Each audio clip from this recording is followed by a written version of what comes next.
Buenas tardes a todos, bienvenidos. Vamos a seguir considerando Romanos y lo vamos a hacer, vamos a poner la tabla, por favor,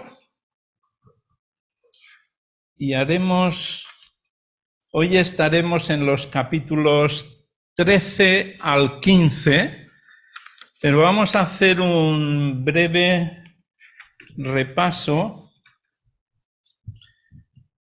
de la tabla. Entonces vamos a considerar cada fila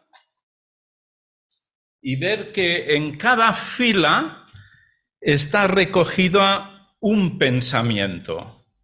Entonces lo que vamos a considerar es que del 1 al 3 tenemos lo que es la justicia. Si recordáis, en el capítulo 1, en el centro del capítulo, se expresa lo que es el Evangelio.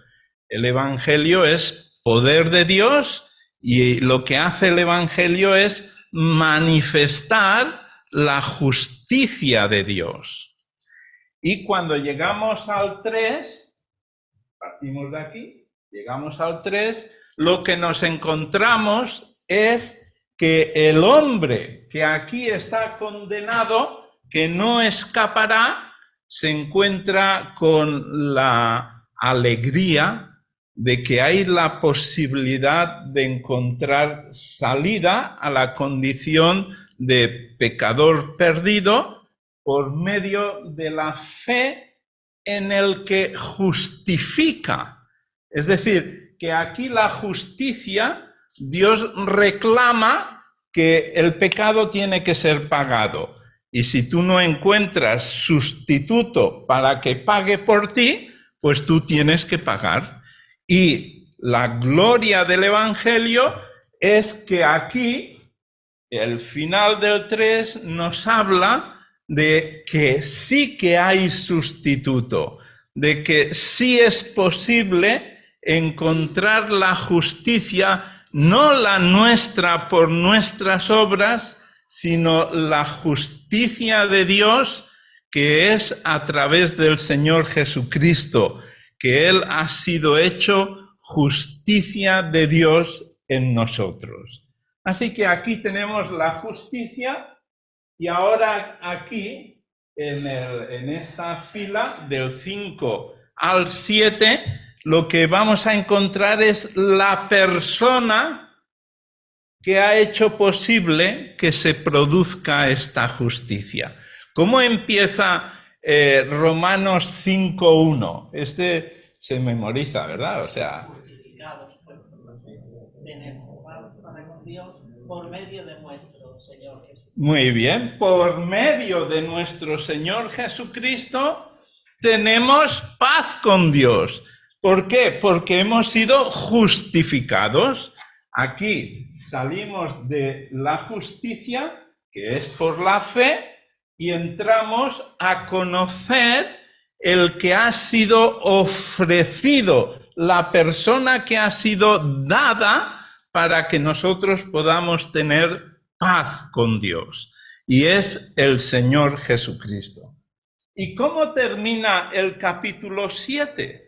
Porque allí Pablo está expresando una angustia que dice en el versículo anterior al final, dice, ¿quién me librará de este cuerpo de muerte?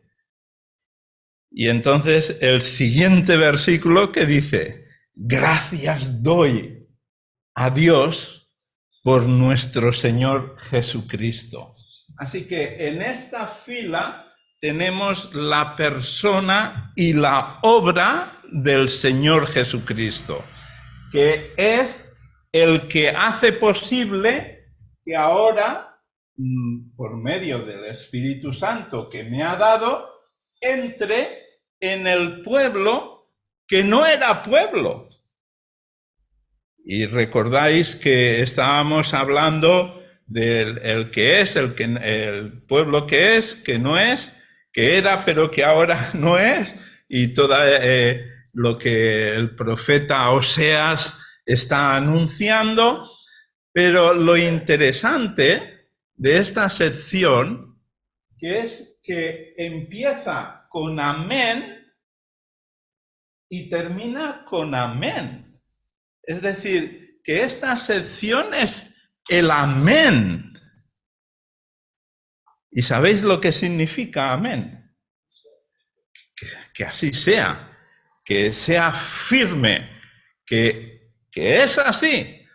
Y que cada uno de nosotros, cuando Dios dice algo, hace algo, nosotros no tenemos que cuestionarlo. Nosotros tenemos que afirmar. Dios lo dice, amén. Y entonces, en lugar de entrar en las grandes discusiones teológicas del capítulo 9 al 11, es reconocer que Dios lo ha hecho como a Él le ha placido y que nosotros no lo vamos a entender porque estamos aquí, en este lado, y estamos sujetos a condicionados a muchos detalles que no podemos entenderlos porque están por encima de nosotros. Y cuando tratamos de explicar todo lo que Dios dice y hace, tenemos un problema, porque nos estamos convirtiendo en Dios para explicar a Dios. Y ese es un problema. Así que lo que tenemos que hacer es colocarnos en el lugar de la humildad de estar por debajo, y cuando Dios dice algo, decir amén. ¿Cómo termina el capítulo 11 de esta sección? En esta sección, el capítulo 11 tiene un final. Yo diría que es un final glorioso, porque en lugar de entrar en la polémica, lo que hace Pablo es exaltar y dar gloria a Dios, y lo hace de esta manera. Versículo 33 dice: «Oh profundidad de las riquezas de la sabiduría y de la ciencia de Dios. Cuán insondables son sus juicios e inescrutables sus caminos. Porque ¿quién entendió la mente del Señor? ¿O quién fue su consejero? ¿O quién le dio a él primero para que le fuese recompensado? Porque de Él, y para Él, y por Él, son todas las cosas. A Él sea la gloria por los siglos. Amén». Y aquí cierra Pablo cualquier polémica para decir: la gloria es de Dios.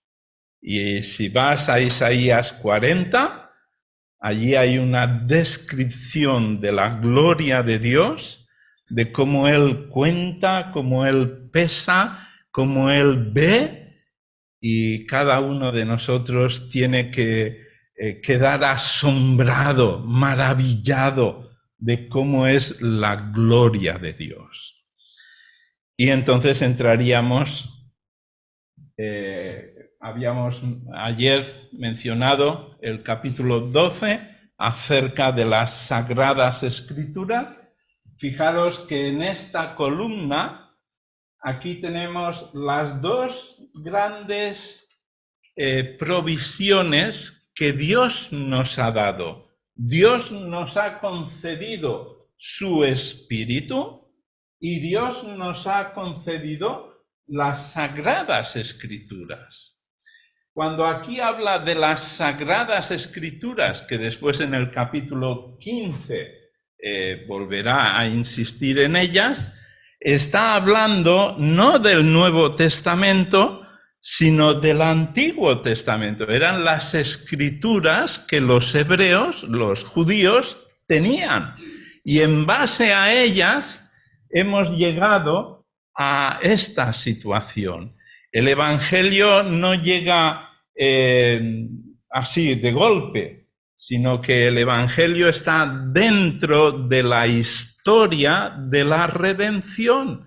Y Romanos lo que hace es poner en orden para entender que tanto judíos como gentiles necesitan el mismo evangelio, necesitan la misma salvación y es por el mismo camino que entra el judío y entra el gentil. Uno no es más que el otro. Y ahora entramos en el del 13 al 15, esta sección. Y en esta sección el punto principal es el amor. Y en el 13, versículo 8, empieza hablando acerca de la deuda. Dice, no debas nada a nadie, salvo el amar. ¿Por qué? Porque amar está enfocado en el otro. Tú no puedes amar si no tienes a otro. Si no, te abrazas a ti mismo y simplemente estás expresando una especie de egoísmo que te embarga porque te quieres abrazar a ti mismo. Pero cuando tú abrazas, necesitas a alguien entre tu corazón y tus manos. Y ese alguien es el prójimo. Y cuando termina el capítulo 15, en el versículo 30, dice, el amor, dice, pero os ruego, hermanos, por nuestro Señor Jesucristo y por el amor del Espíritu, que me ayudéis orando por mí a Dios. Así que aquí, en esta fila, tenemos un gran abrazo que está relacionado con el amor. El amor y la relación que tiene que haber entre los redimidos de los judíos y los gentiles. Que ya no es que el judío tiene la identidad de judío y lucha por prevalecer, porque si no te haces judío tienes problemas. Y el gentil en su posición lo mismo. No, cada uno cede para encontrarse en Cristo, en ese amor precioso que Dios nos ha dado a través del sustituto que ha puesto su vida por ti y por mí y que nos ha introducido a la eclesia, que es el conjunto de las personas que han sido redimidas por el bendito Redentor que es el Señor Jesucristo. Quizá después de esto tenemos mucho para asentar, ¿verdad? Que cale profundamente en nuestros corazones, porque el esquema, de una forma muy sencilla, va abriendo, como el abanico abre las alas de explicaciones, conductas que nos van a ayudar a entender cuál es nuestra posición. Anoche llegamos a casa cansados y tomamos de estas pastillas.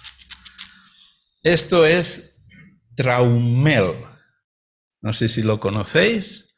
El Traumel está confeccionado, lo que mantiene el elemento principal es árnica. Y el árnica tiene unas cualidades muy buenas. Así que para los que practicáis deporte, yo sé que hay algunos deportistas por aquí, para evitar las agujetas, tú después de hacer deporte te tomas 2 pastillitas debajo de la lengua y como nuevo, ya no hay agujetas. Ahora, yo no sé, este es el Traumel. Yo tengo aquí otro remedio, otras pastillas. Este es el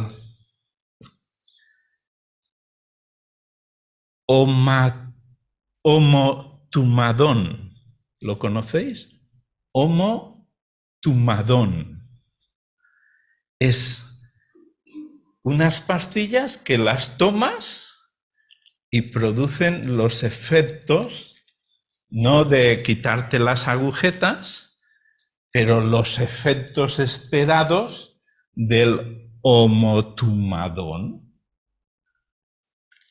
Porque es lo que Pablo está expresando del capítulo 13 al 15.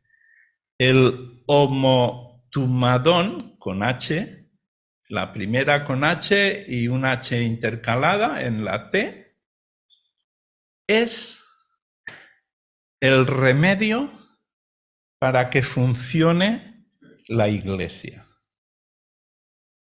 Así que, ¿queréis pastillas de esas? Qué fácil sería, ¿verdad? Que para que la iglesia funcione, pues cuando tú te encuentras un poco así desanimado, un poco con los conflictos, tal, sacas y dices, y ya está todo bien. Pero no funciona así. No es posible tomarte una pastilla para entrar y solucionar esas cosas. Pero sí, Pablo da el recurso y el remedio para que la relación entre los elementos, entre las personas que formamos la iglesia, tengamos esa capacidad de vivir y hacer que Dios bendiga nuestra convivencia. Y esto se encuentra principalmente en el capítulo 15, que habla de ser unánimes. ¿Sabéis lo que es ser unánimes? Es el homotumadón. Homo es tener una misma cabeza, un mismo corazón, un mismo sentir. Es decir, que no hay ya distancias, diferencias, y especialmente este énfasis Pablo lo pone porque en la convivencia entre judíos y gentiles habían muchos roces y muchos conflictos, y Pablo tiene que expresar que esto hay que resolverlo. Y la forma de resolverlo es en amor aplicar el homotumadón. Y las Sagradas Escrituras que veíamos en el capítulo 12 es un recurso que Dios nos ha dado para transformar nuestra forma de pensar y llegar a esa unanimidad, llegar a esa misma forma de pensar, misma forma de sentir, misma forma de vivir.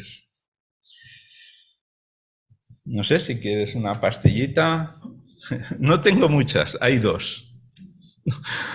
Pero la recomendación es que en lugar de estar esperando pastillas, que a veces esto es lo que estamos, ¿verdad? A ver qué remedio me da. Y buscamos los remedios y toma una pastilla y ya está. Pero la idea no es esa. La idea es que cada uno de nosotros tiene que proponerse, y esto lo va saliendo, yo voy citando cosas, no voy a citar el versículo exacto, pero voy a ir citando cosas para que entendáis que en esta sección Pablo está dando los recursos personales para que la Iglesia avance, crezca y sea un testimonio en el mundo. Vale, en el 13, vamos a fijar un poquito la atención en el 13. Ya hemos dicho que la deuda, que la única deuda que podemos mantener no es la de la hipoteca. La deuda es el amarnos. Y entonces cada uno tiene que analizar cómo yo desarrollo el amor, cómo manifiesto mi amor hacia el cuerpo, hacia el resto de los hermanos. Y mi deuda tiene que ser esa. Y entonces Pablo, de alguna forma, él dice, oye, despierta, despierta. ¿Sabéis lo que hace el despertador? Toca, cada uno tiene una señal diferente, ¿verdad? Unos les gusta despertarse con una melodía y otros con un timbre y ya eso es motivo de discusión. Pero la idea de la alarma es despierta. Y al final del 13 dice, conociendo, en el 11, conociendo el tiempo, que es hora de levantarnos del sueño. Que es posible que nos hayamos ido acomodando, asentando tan cómodamente que nuestros ojos se han ido embelesando, cerrando y nuestra mano se ha ido abriendo, relajándose y el bolígrafo o el cuaderno y se ha caído. Y Dios dice, es hora de levantarnos. ¿Por qué? Porque el día se acerca y vendrá el día de nuestro encuentro con el Señor. Vendrá el día en el que nos tendremos que presentar delante de Él. Y entonces tendremos que rendir cuenta. Esto lo explica en el capítulo 14, que viene el tribunal de Cristo. Hemos salido aquí del juicio de Dios. Pero aquí hemos entrado en el tribunal de Cristo.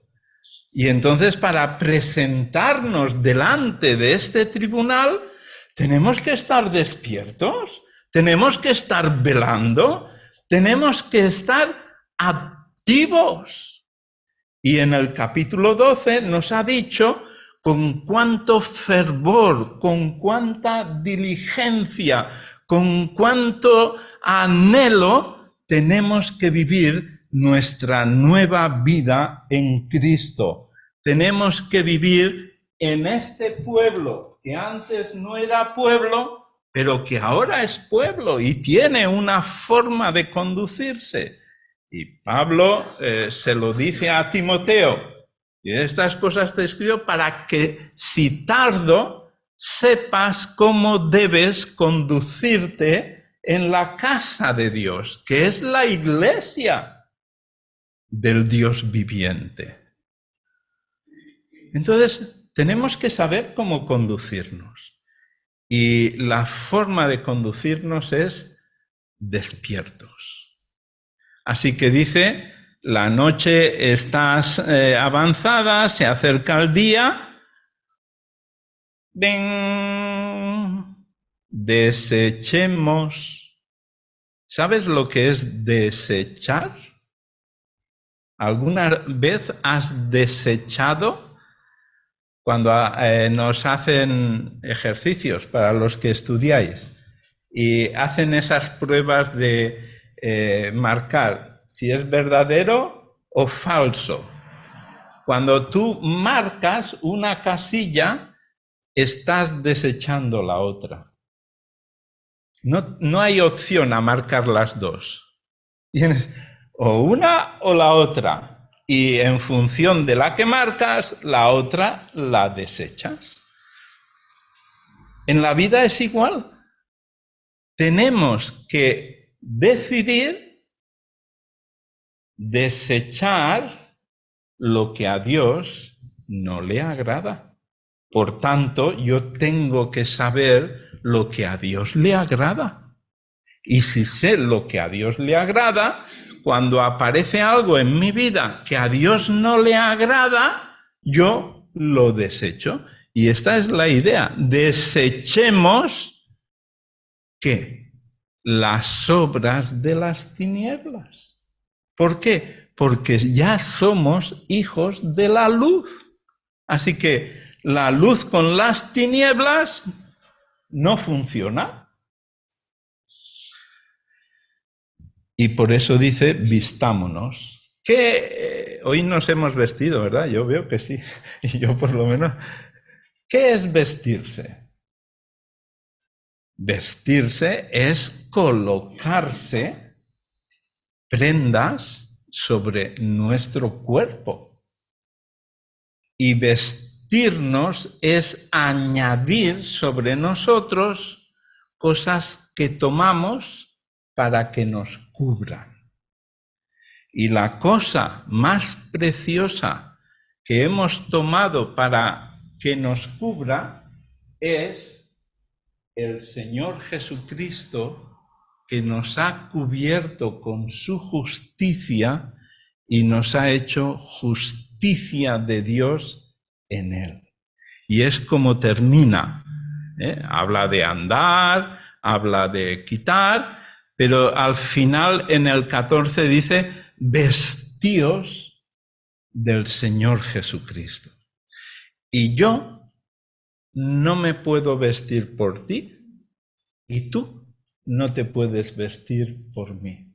Es una responsabilidad personal que cada uno tiene que decidir cómo se va a vestir y cómo va a tomar la prenda que le va a cubrir. En Génesis 3, Adán y Eva se vistieron. ¿Sabéis de qué se vistieron? Se vistieron de lo que tenían a mano, de hojas de higuera, y se hicieron un delantal, porque descubrieron que estaban desnudos y en ellos apareció la vergüenza. Y dijeron, ¡oh! Estamos desnudos. Y Dios preguntó, Adán, ¿dónde estás? ¿Tú piensas que Dios no sabía dónde estaba Adán? ¿Vamos a discutir ahora si Dios sabía o no sabía? Dios sabe y lo sabe todo. El que no sabía era Adán, que por la desobediencia se encontró desnudo, avergonzado, temeroso y se escondió. Y al final del capítulo 3 de Génesis hay un momento en que Dios viste a Adán y Eva. ¿Y cómo los viste? ¿Con delantales? No. les viste con una túnica que hace referencia a lo que estamos hablando, a vestirnos del Señor Jesucristo, porque Él es la túnica que nos cubre ante los ojos de Dios. Vestidos. Y así tenemos que andar, porque somos hijos de la luz, porque hemos sido hechos justicia de Dios en Cristo Jesús.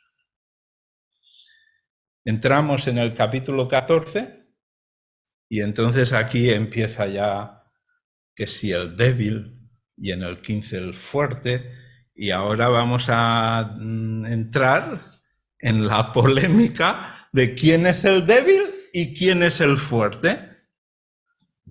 ¿Quién es el débil? Y a veces nosotros utilizamos esto para nuestros propios argumentos, y cuando me tienes que aceptar como soy con mis argumentos, entonces utilizo lo del débil. Cuando me interesa, utilizo lo del fuerte. Y entonces así voy jugando 14, 15, 15, 14, 14, 15 y así, pam, pam, pam, pam. Pero el argumento no es ese. El argumento es que si hay débil, lo vamos a recibir ¿para qué? No para discutir, es lo que dice, ¿no? Recibid al débil en la fe, pero no para contender sobre opiniones, sino para amarlo, para edificarlo, para alentarlo, para andar juntamente con él al paso del débil.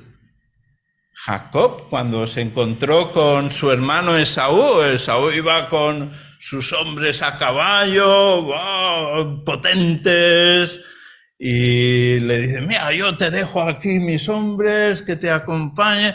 Y Jacob dice, mira, vete, porque yo voy a ir al paso de los pequeñitos, al paso de los débiles. Qué precioso es eso. Yo no sé si tú has experimentado cuando el fuerte se pone al paso del débil, el fuerte hace un gran trabajo, un sobreesfuerzo. En cierta ocasión, ahora, Antoñita, esto no es para decir que yo soy el fuerte y tú la débil. Pero en cierta ocasión hicimos una travesía de 120 kilómetros en 4 días. Así que nos entrenamos, el Traumel funciona, mochila sobre los hombros y andar. Y el primer día nos habían dicho, esto lo podéis hacer en un día. Pues lo hacemos. ¿Verdad? No es lo mismo ir por una ruta que conoces que ir monte a través y orientarte tal, pero tener tus dudas porque no lo conoces. Bueno, el resumen, que andando, a Antoñita le salió una ampolla en el pie. ¿Para qué están los hombres? Dame tu mochila, yo la llevaré. Pero no es solamente llevar la mochila, sino que el ritmo de trabajo, de andar, es que ya cambia. Y entonces, para ir al mismo paso, yo tuve que aflojar mi ritmo y esto me produjo un cansancio extra.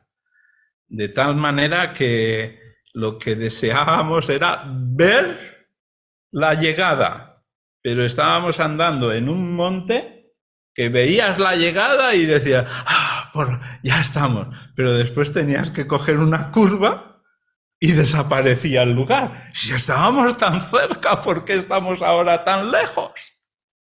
Y así por fin llegamos.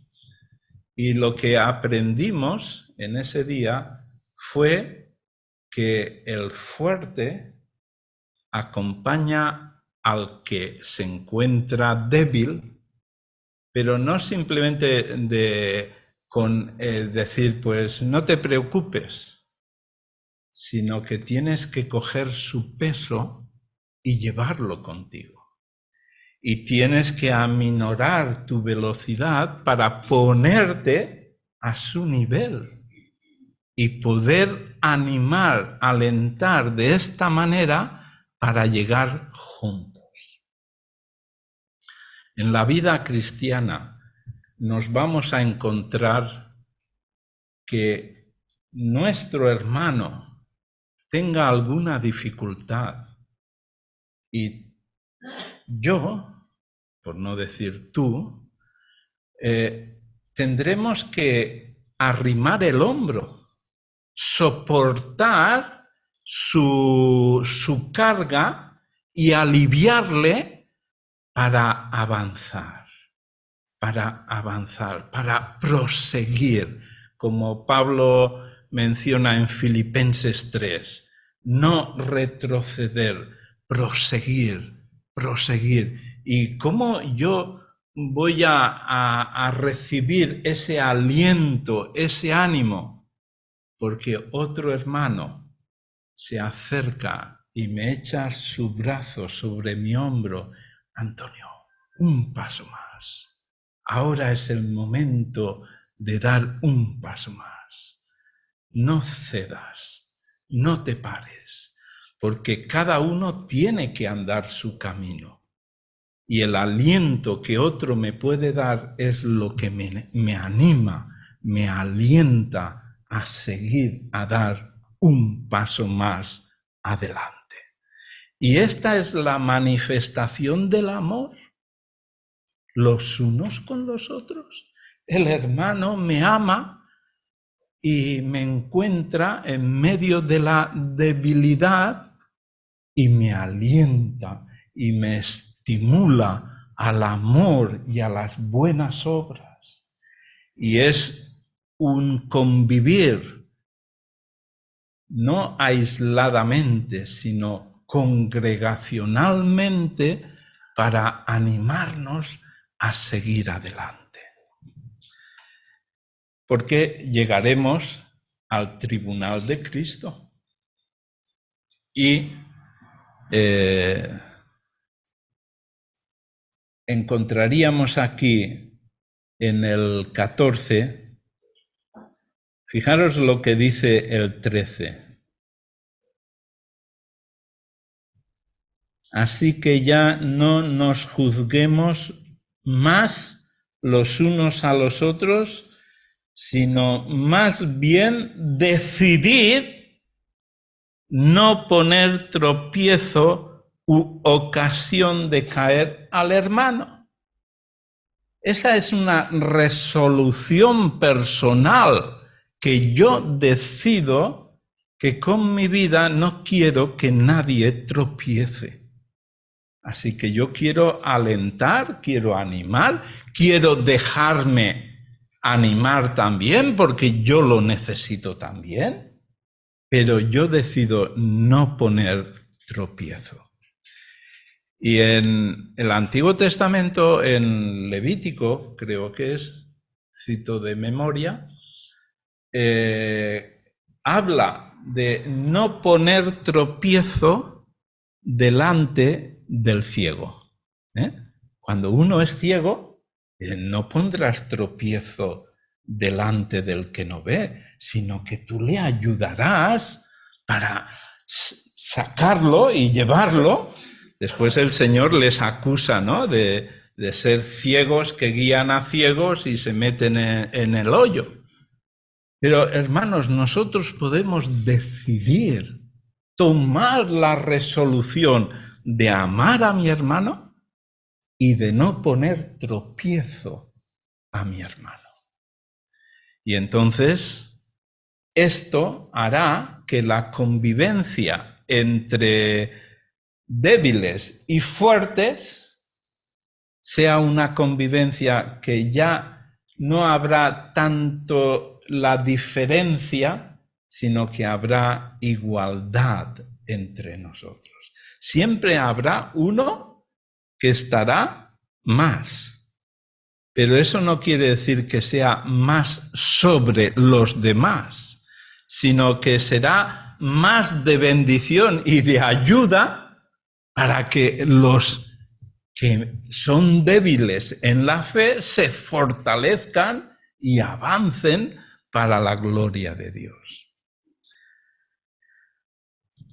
El que tiene convicciones está obligado a sus convicciones. Pero las convicciones no son para imponerlas, sino que son para vivirlas. Así que yo tengo mis convicciones.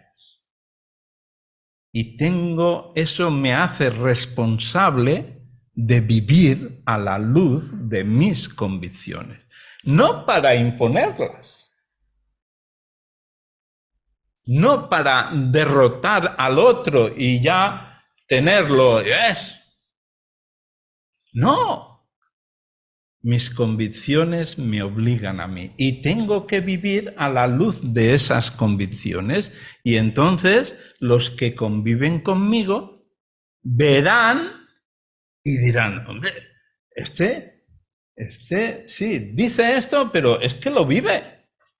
Lo que no podemos hacer es hablar de convicciones para los demás y yo quedar liberado de las convicciones que impongo en los demás. Esto es vergonzoso. Y el capítulo 14 es un énfasis, porque dice en el versículo 5, uno hace diferencia entre día y día, otro juzga iguales todos los días. Cada uno esté plenamente convencido en su propia mente. Esto es una convicción. Pero si tengo la convicción me obliga. Y entonces termina el capítulo 14 diciendo, pero el que duda sobre lo que come es condenado, porque no lo hace con fe. Y todo lo que no proviene de fe es pecado. O sea, si tú tienes la convicción de que esto no se come, tenla para ti. Pero no estés juzgando al otro que lo está comiendo. Y entonces llegamos al capítulo 15, y el capítulo 15 entra para decir, nadie busque agradarse a sí mismo. Y ahora vamos a ver el argumento. Y el argumento es muy sencillo.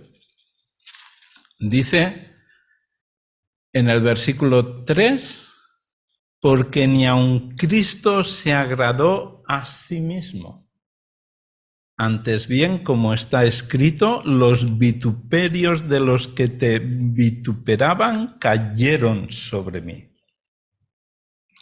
Y antes de esto, en el 2 ha dicho, cada uno de nosotros agrade a su prójimo en lo que es bueno para edificación.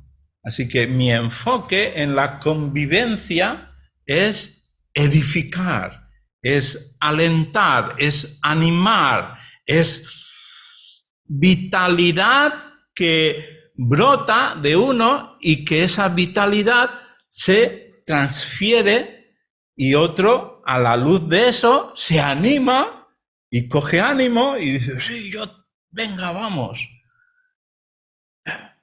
a quedar para orar. Sí, yo estoy contigo, oremos. ¿Cuántos vienen? No, eso no es lo importante. Lo importante es que yo estoy para orar Y si hay un hermano que me acompaña, me alegro y oramos juntos. Y ese testimonio alentará a otros y dirá, yo también me apunto. Yo también. Y entonces, de una forma sencilla, nos estamos edificando, nos estamos alentando y nos estamos animando los unos a los otros. ¿Por qué? Porque necesitamos la unanimidad. ¿Recordáis que hace algún tiempo el gobierno de España, en un momento determinado, decretó el 155? ¿Recordáis? Real Orden 155. Pero es que no es algo nuevo, porque en Romanos está el 155. Está la Real Orden del 155. ¿Para qué era ese decreto, esa orden? Era para que no hubiese independencia. Ya ayer hablamos, ¿no?, de lo del cáncer, la célula que se independiza y causa tanto daño. Y en un país, cuando se trata de independizarse, separarse de otros, pues causa dolor porque está rompiendo, dividiendo, separando. Y Dios en Romanos, en el 155, ¿qué dice? Estamos en el 15.5, es el 155, 15.5, ¿vale?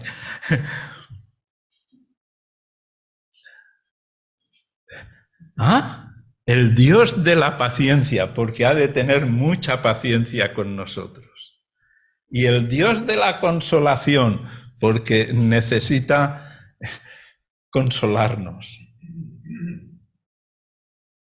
Dice, os dé entre vosotros un mismo sentir según Cristo Jesús. Este es el homotumadón, un mismo sentir. Y tomas esta palabra y ahora no hay diferencia entre judíos y gentiles, no hay diferencia entre fuerte y débil, no, porque todos unánimes en un mismo sentir llegaremos al 6.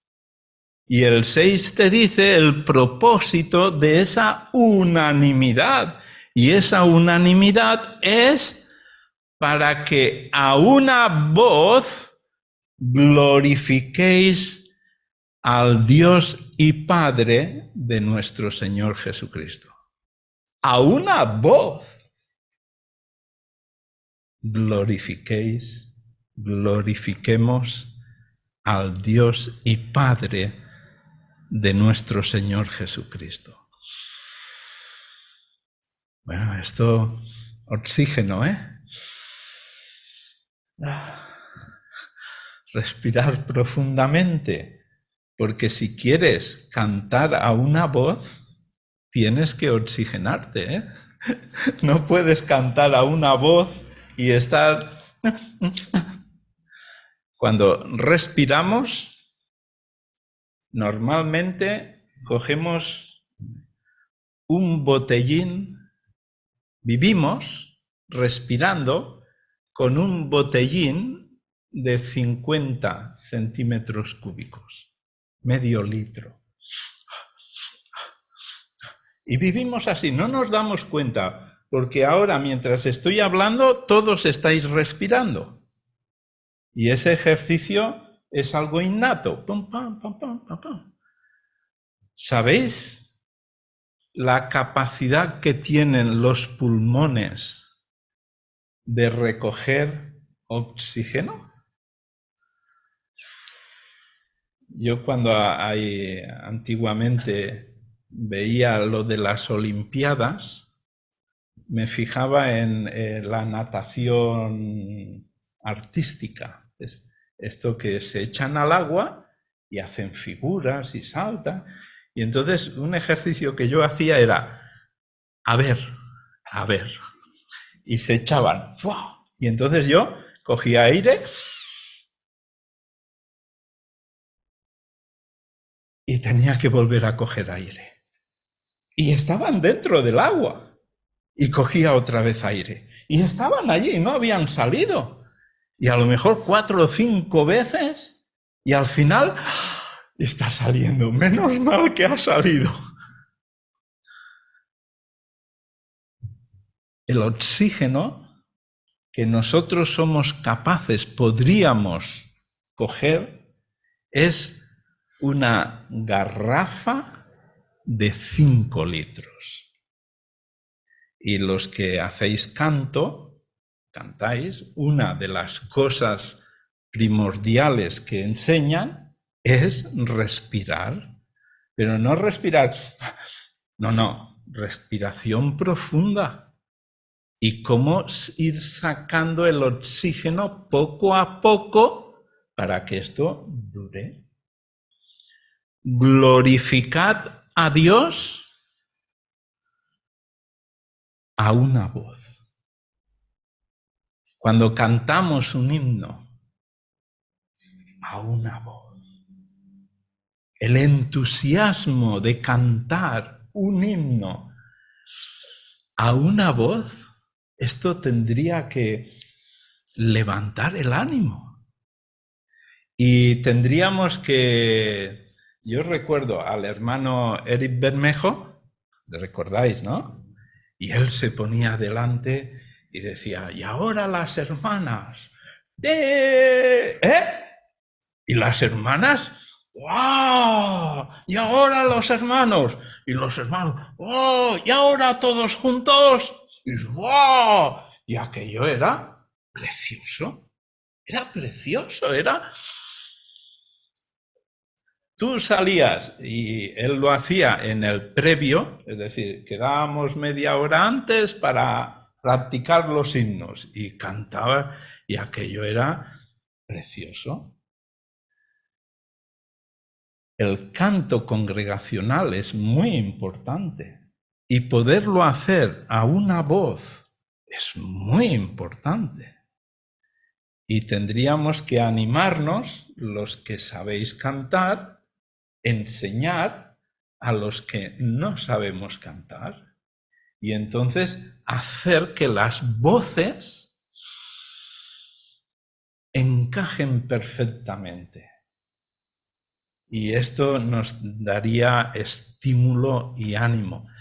Y sería una forma, una disciplina de practicar lo que es unir mi voz al resto de voces.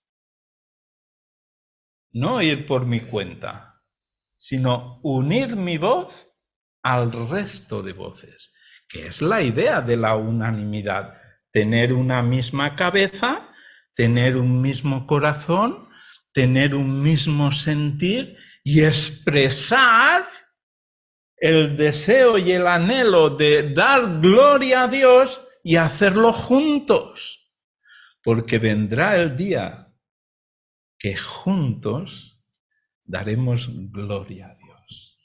¿Y por qué no anticiparnos ahora y decir, yo quiero a una voz glorificar a Dios? Pues terminamos y podemos cantar un himno a una voz, ¿sí? Pero con fuerza, ¿eh? ¿Qué himno vamos a cantar? Y si vivimos, para Él vivimos. Muy bien. ¿Qué ha elegido el hermano? Muy bien. ¿Y quién? ¿Tenemos música? La guitarra. Pues venga, la guitarra. Ta-ti-ta. Y hermano. A ver. Bueno, también, bueno, tenemos un pianista. Sí, y lo que podrías hacer es ponerte aquí delante. Te disculpamos lo del piano. Está Elizabeth también, que puede tocar el piano. Vale. Vente conmigo.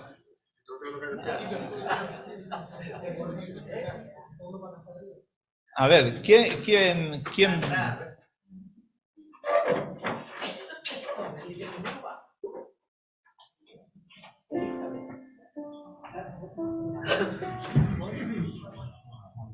Apolo. Ah, eso. Apolo. Apolo, ven aquí. Claro, hombre. Apolo.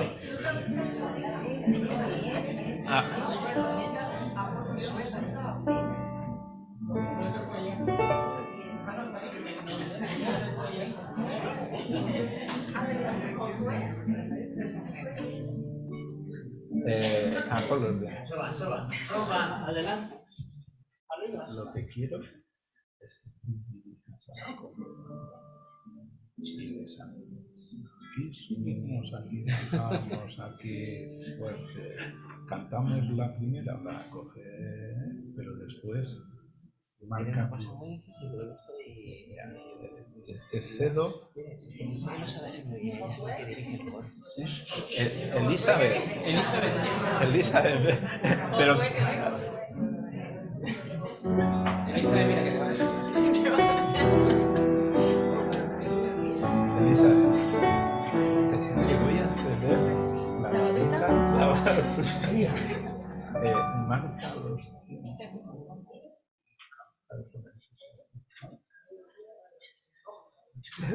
Yo me voy.